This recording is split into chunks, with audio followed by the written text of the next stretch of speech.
ابھی تو شاید تھوڑا سا کم ہو گیا، کچھ قانون کی سختیاں ہیں اور کچھ شاید شعور بھی آ گیا، کوئی دینی شعور بھی لوگوں میں پیدا ہو گیا ہے۔ تو ورنہ جو ہے مار پیٹ، ایک زمانے میں مجھے یاد ہے ایسا گھروں سے مار پیٹ کی آوازیں آتی تھی کہ الامان والحفیظ۔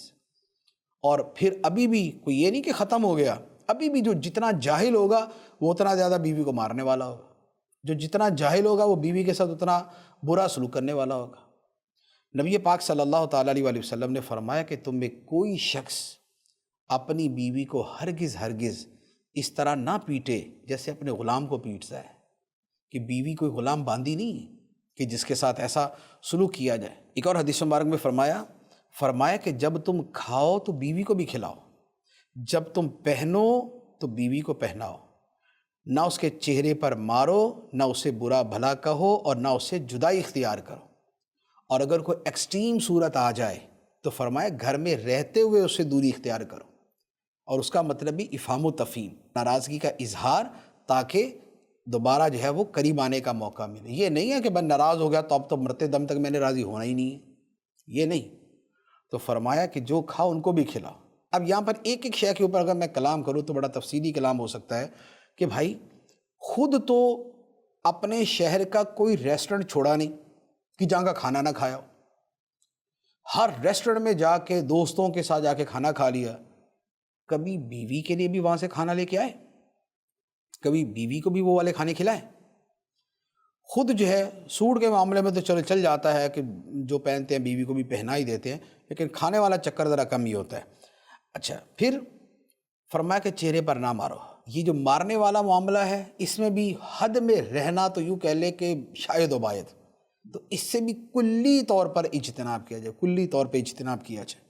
اور فرمایا برا بھلا نہ کہو۔ بیوی جو ہے وہ کوئی مٹی کا بنا ہوا پتلا نہیں ہوتی کہ جس کے اندر جذبات نہیں ہیں، جس میں کوئی فیلنگز نہیں ہے، جس کے اندر کوئی عقل شعور نہیں ہے۔ ایسا نہیں ہے کہ آپ جو ہے وہ دیوار کو گالیاں دے دیں، برا بھلا کہہ دیں، جو مرضی کر دیں، آپ کا دل تو ٹھنڈا ہو گیا، دیوار کو کیا ہونا، کچھ بھی نہیں ہونا۔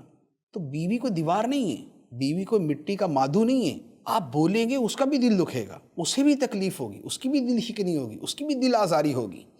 تو فرمایا برا بھلا نہ کہو۔ کبھی اس کو اس کے ماں باپ کے نام پہ جلاتے ہیں، کبھی اس کو اس کے خاندان کے نام پہ برا بھلا کہتے ہیں، کبھی اس کو اس کی کسی عادت کی وجہ سے برا کہتے ہیں، کبھی اس کو کسی شکل و صورت کی وجہ سے، کبھی جہیز میں وہ چیزیں نہیں آئیں تو اس کی وجہ سے۔ تو یہ جو اسلوب ہیں کہنے کے، سب حرام حرام حرام اور گناہ کبیرہ ہے۔ کہ تمہارے جہیز کے اندر آئے گیا تھا، فلاں چیز ایسی تھی، فلاں ویسی تھی، فلاں ویسی تھی، تو بھائی جہیز کون سا فرض ہے؟ تم مرد ہو، تم ساری چیزیں دے دیتے، لیکن نہیں۔ تو یہ والا جو طریقہ ہے، تو فرمایا کہ بیوی کو برا بھلا نہ کہو اور اس سے جدائی بھی اختیار نہ کرو، قریب رہو۔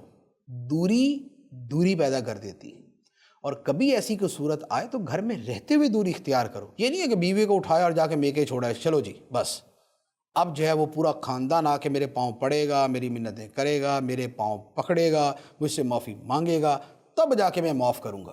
ایسی جاہلانہ سوچ، ایسی غلط باطل سوچ، یہ ہمارا دین نہیں ہے، یہ سراسر جہالت ہے، اور یہ زمانہ جاہلیت کی جہالت ہے۔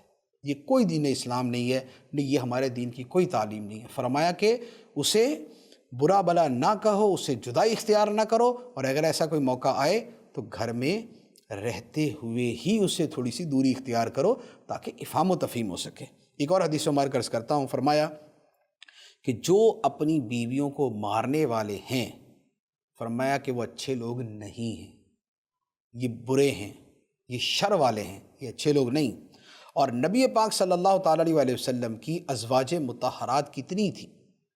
دیکھیے سرکار دو عالم صلی اللہ تعالیٰ علیہ وسلم نے پوری زندگی کبھی کسی زوجہ مبارکہ پر ہاتھ نہیں اٹھایا۔ یہ ہے اخلاق حسنہ اور یہ ہے اسوہ حسنہ۔